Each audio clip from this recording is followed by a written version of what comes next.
Hi, everyone. I'm Chris Saldaña, and this is the National Education Policy Center's Education Interview of the Month.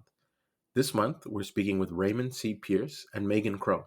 Mr. Pierce serves as the president and CEO of the Southern Education Foundation, and prior to that, he was dean of the School of Law at North Carolina Central University and served as deputy assistant secretary of the U.S. Department of Education's Office for Civil Rights in the administration of President Bill Clinton. He began his career as a civil rights attorney in Little Rock, Arkansas with the John W. Walker Law Firm. Meagan Crowe is the Senior Research and Policy Analyst for the Southern Education Foundation, and she has also served as a policy analyst for the Southern Regional Education Board and conducted commissioned research for the Center for State and Local Finance.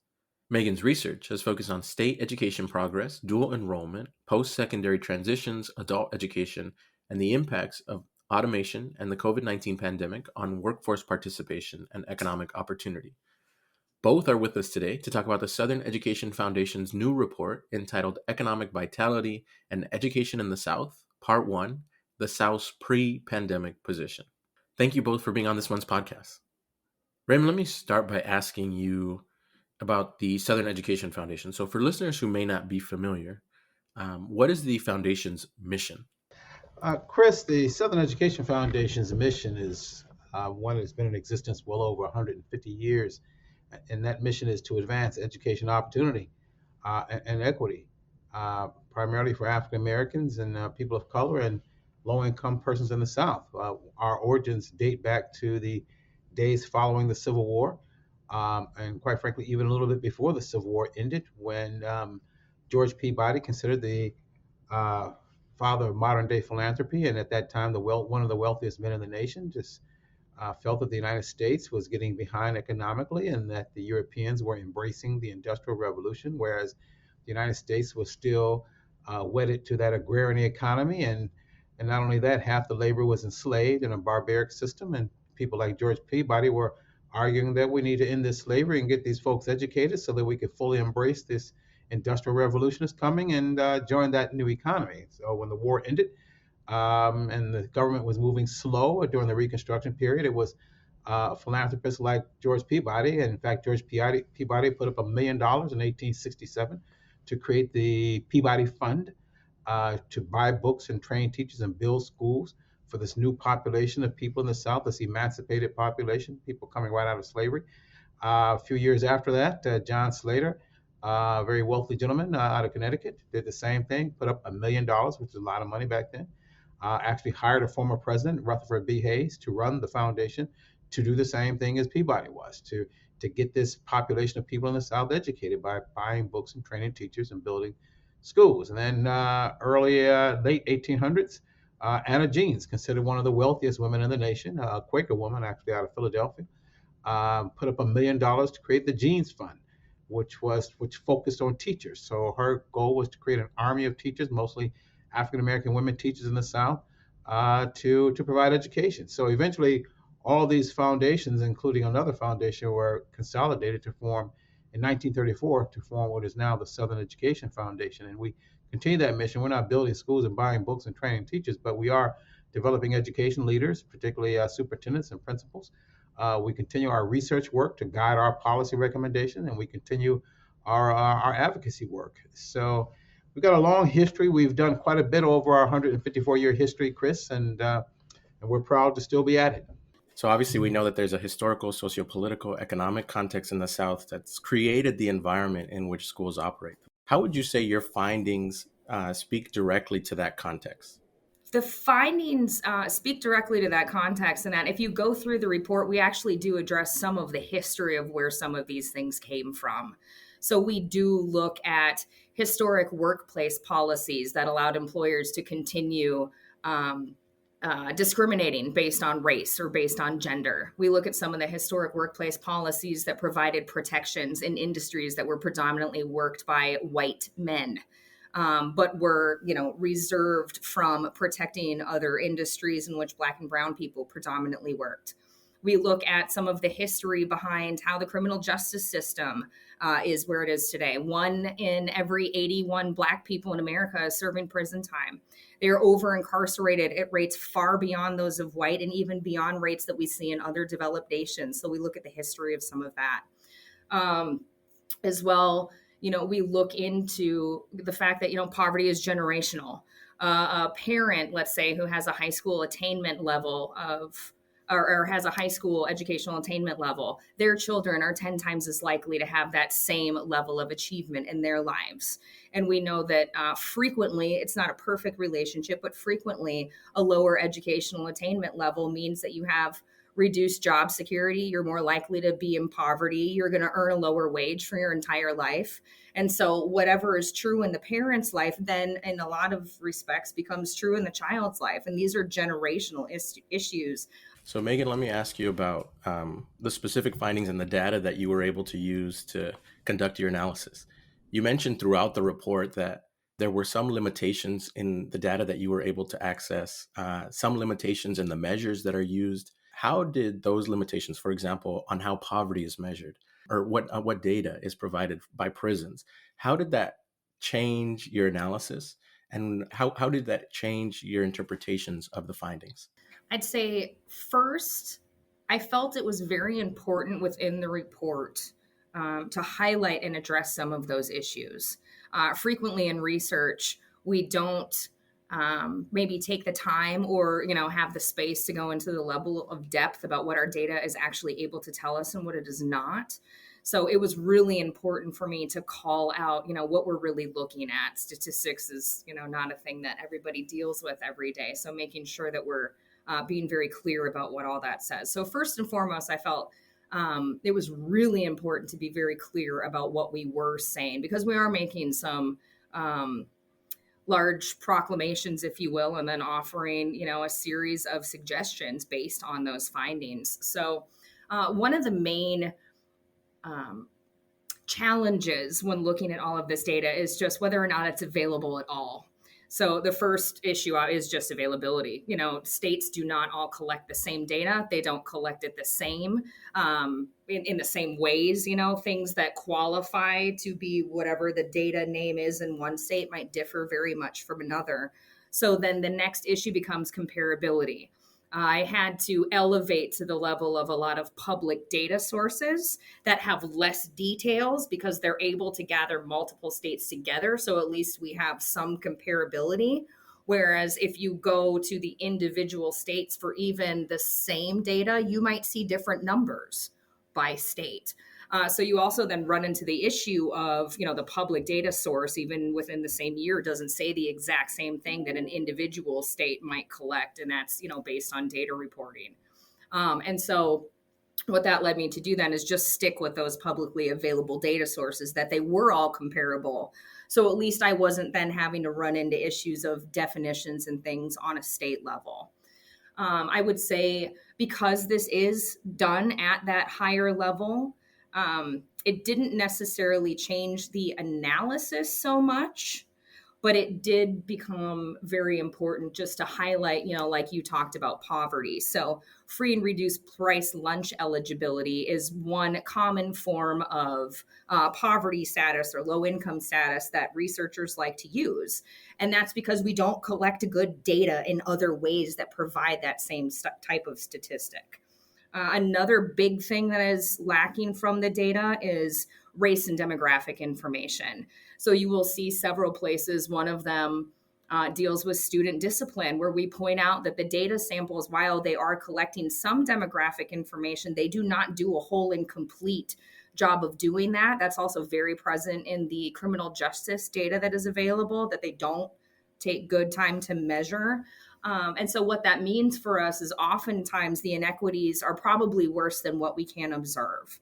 And also because we can't observe specific issues, or we don't know how many people are being affected, that also changes then what our recommendations can be. What we know is that recommendations obviously vary from federal to state to local, but they're also going to vary widely based on if you're going in two different states, or even if you're going within two different districts in the same state.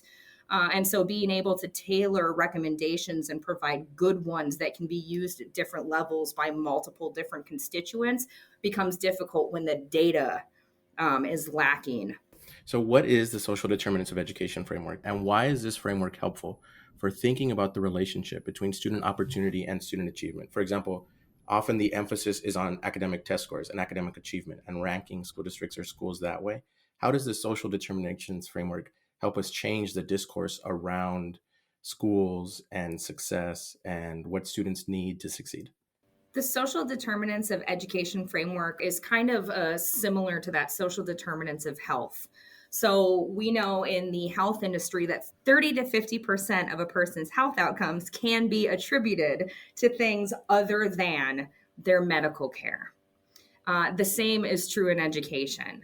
So a large percentage of a child's educational outcomes can be attributed to things outside of what happens in the classroom, or even to some things that do happen in the classroom, like student to teacher ratio. So how many of the kids there are per teacher, as an example. But what this framework is really trying to achieve is starting to point out that there are myriad policy recommendations that we could implement that would change how children show up to schools in the first place. So a social determinants of education framework really is trying to grasp and explore the relationship between all of the various factors and variables that affect a child's ability to learn, and then the resources and the teacher and the school and the materials that are available to them in the classroom. We really want to have a call to action for states to understand poverty, for example, is one of the most reliable indicators that we have of whether or not a child is going to do well in school. We cannot address all of the inequities that a child faces who's living in poverty while they're in the classroom. A teacher cannot make up for whether or not a child is living in a stable home, whether or not that child, their parent has access to a stable job or a livable wage. That teacher cannot address whether or not the child gets 3 meals a day, or whether or not, they only get the one that's in school. And so a social determinants of education framework is another way of framing research, of framing policy design, of measuring the success or lack thereof of various policy implementation.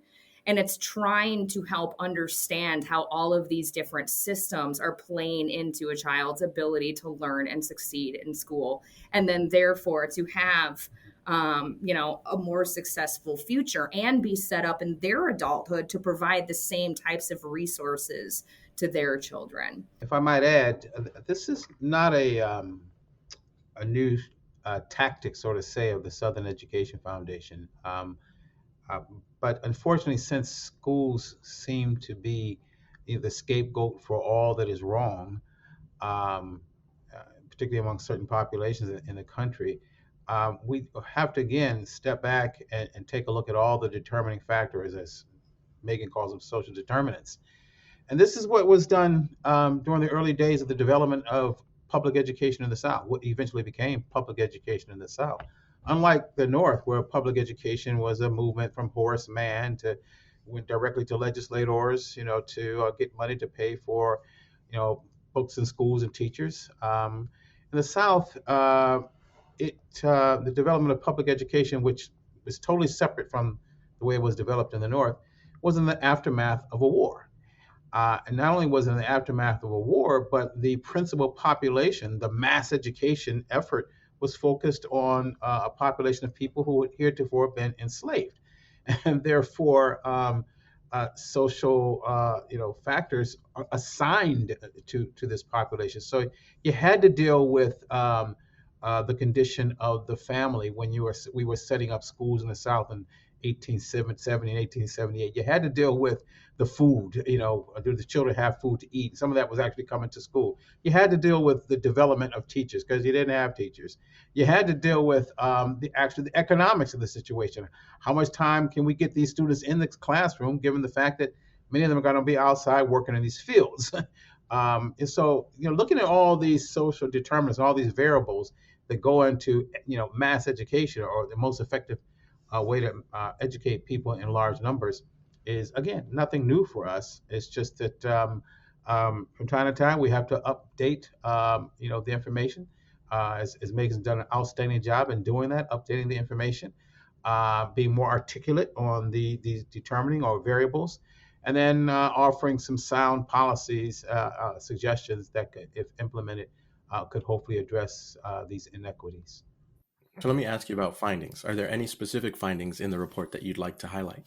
The most important finding from the Eaves report, I think, really is just this social determinants of education framework as a concept. The report didn't really find anything unique. Obviously, we used a lot of 2019 pre-pandemic data, so a lot of this is old. But what's important about it is that it's historic, that it's ongoing, and that in a lot of cases, the things that we have been talking about for years are getting worse and were worsened significantly by the pandemic. A lot of people feel like there are so many things going on. How can we possibly address all of these issues? But I think the pandemic really has given us an opportunity to ask, can we afford to continue waiting? I think one of the most valuable things in this report is that it did a good job of bringing together in a more comprehensive light all of these various factors that affect children. When you asked about the data, I also want to be very clear that we have a tendency to assume causal relationships that are incorrect. So, for example, we see student disciplinary actions and Black children are being disciplined at much higher rates than would be expected based on their enrollment numbers, but also at much higher rates than white children. And oftentimes from that data, what we determine is that Black children misbehave more, and that's why they are penalized more. But that is actually not true. When you dig into the data and you find out that student resource officers are more frequently placed in schools where there are Black children, and the only significant difference that they found is that there are significantly increased rates of disorderly conduct charges, but no other charges related to arrest rates or drugs or anything else like that. What that tells us is that Black children weren't committing more infractions. It's just that those infractions were being deemed illegal because there's a police officer in their schools more often. And that's a really important thing that we need to remember, that this simple data and, when we're attaching race to academic outcomes, we like to think that the academic outcomes is related to that child based on their race, and it just is not true. And this report really brings together a lot of the inequities that continue to disproportionately affect Black and brown children in America and say, no, of course they're not going to achieve at the same rates. They don't have the same opportunity. They don't have the same housing. They don't have the same teachers. They don't have the same anything. They're dealing with significant disproportionality in almost every aspect of their lives. And so this report is really trying to hit home to people. And we also address, just the racism that is and sometimes baked into the actual assessments that students are taking that we're assuming say how good they do or not. Tests are designed and test questions are chosen for who answers them correctly most often. And the questions that are not answered correctly by most of the students, i.e. by the Black and brown children, are thrown out. There are cultural reasons that people might choose one answer over another on a test. It has absolutely nothing to do with their academic performance. So this report is really trying to call out that there is not a direct cause relationship here. It's not as simple as we would like it to be. And if we really want to get some new outcomes, we have got to start addressing all of these other policy areas. And not only should we just be concerned, just in the test outcomes and these things, but it's like we're talking about the greater economy for our country. Like the South lags the nation overall in various metrics of health, of education, of poverty, incarceration, mortality rates, all kinds of things. But the nation lags other developed nations as well. And so this report is really also just trying to say we all benefit from diversity. We all benefit from having a well-educated public. We all benefit when Black and brown children do well. We all benefit together. But the cost of not working together, the cost of continuing to just do the least with social welfare programs and continuously declining education budgets is not going to get us where we want to be as a nation. It is not going to yield a thriving economy that is competitive on the global marketplace. The time is now to do something about all of these historic inequities that were just, really brought to the forefront of our attention during the pandemic. Let me ask you about recommendations and implications. And it seems like there are specific recommendations that can come from the report, what you would say next steps should be. And then there are implications, which Raymond, you've already started to describe some of them, and Meagan, you as well, right? This isn't just about students' lives. This is about the lives of teachers. This is about the lives of families. This is about the lives of entire communities and their success. So what would you say are the specific recommendations of the report? And then what would you say are the implications of the report for how we think about education policy more broadly? I think the first main recommendation in the Economic Vitality in Education in the South report is really to start approaching education policy and research with this social determinants in mind. So I think that is first and foremost. This call to action for district, state, and federal leaders alike to all really start understanding that we are asking educators and the education system to do way too much with way too little. I think the second big suggestion is to start addressing all of these inequities in ways other than, trying to do the least by treating kids once they're already in school. We need to do more for kids before they ever end up in the classroom. Beyond that, the report does include at the end of it a series of recommendations that address each one of these areas that are discussed in the report. So we furnished a group of recommendations. Many of them are federal, some of them are state level, but there are even, district level considerations in here. And even within schools, we have some recommendations for school administrators. So the answers are not going to be the same everywhere. What works in one state is not necessarily going to work in another or districts, as I've already stated.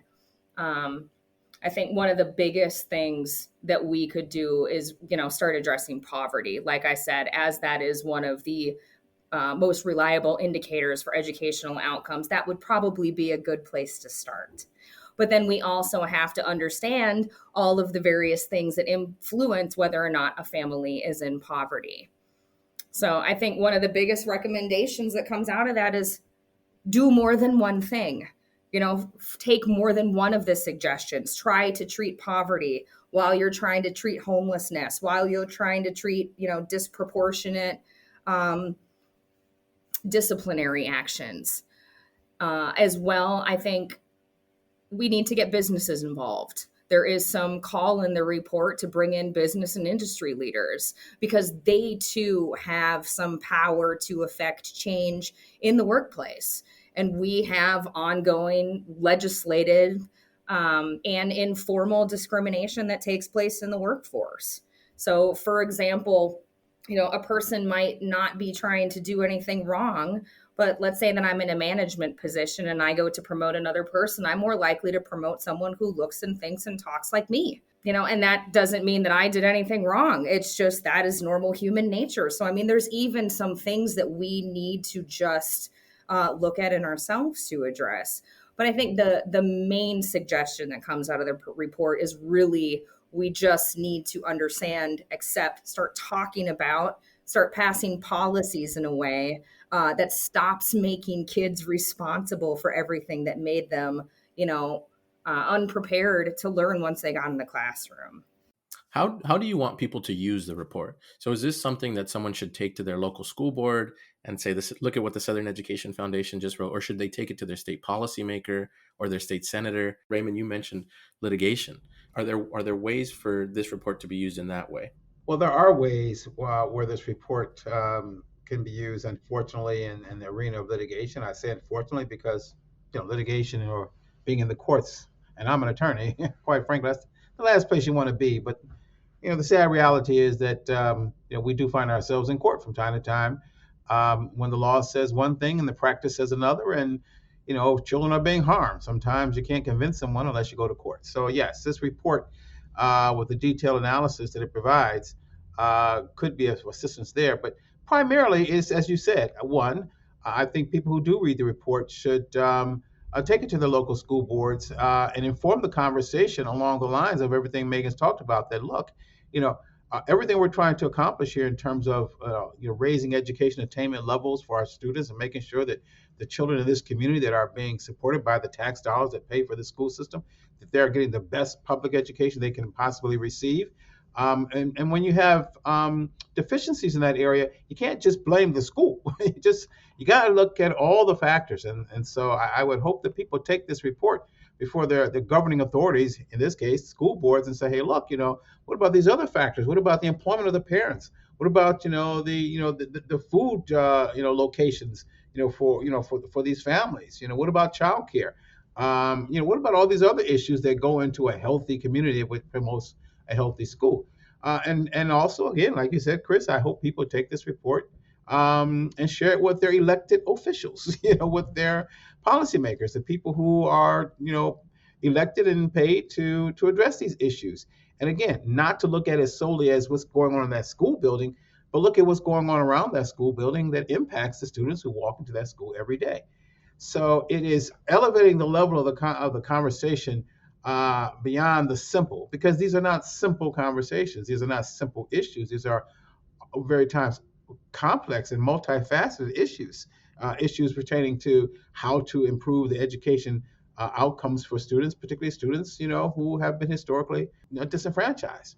And so how to take a more serious, thoughtful look at this without easy answers, and come up with some thoughtful, solutions that could be put in place to address some of these issues of opportunity and equity. It would be amazing as well for anyone who works in education to pick up the report and read it and then hand it to their buddy who works in housing, or hand it to someone who, works at a place that is trying to address poverty and food insecurity, or bringing it to a local leader and saying, hey, we have to invest in our communities because the school is failing, not because the school is failing, but because we haven't cared about the community. So I think also any time that this report could spark a conversation between two people who are maybe trying to work in two different, issue areas, that would also be amazing, because the health sector knows something. And again, not that education people don't know this, we do, but like the health sector to some extent lives it. And I think any opportunities that we can create new conversations where people in the education sector start living it, and start demanding more, stop running around trying to take care of all of the world's woes and start pushing back and saying, no, enough is enough. And we've got to bring other constituents, business leaders, community leaders, and bring them around this table to get all of this fixed, that this is not just our job. This is not just our responsibility. So personally, that is my great wish, that people would go out and start making some good trouble based on what they learn, and realizing that there is a comprehensive message here. And that is, we have expected way too much of our schools for way too long. Thank you, Raymond and Meagan, for being on this one's podcast. As always, we hope you're safe and healthy. And remember that for the latest analysis on education policy, you should subscribe to the NEPC newsletter at nepc.colorado.edu and follow NEPC on Twitter at NEPC Tweet.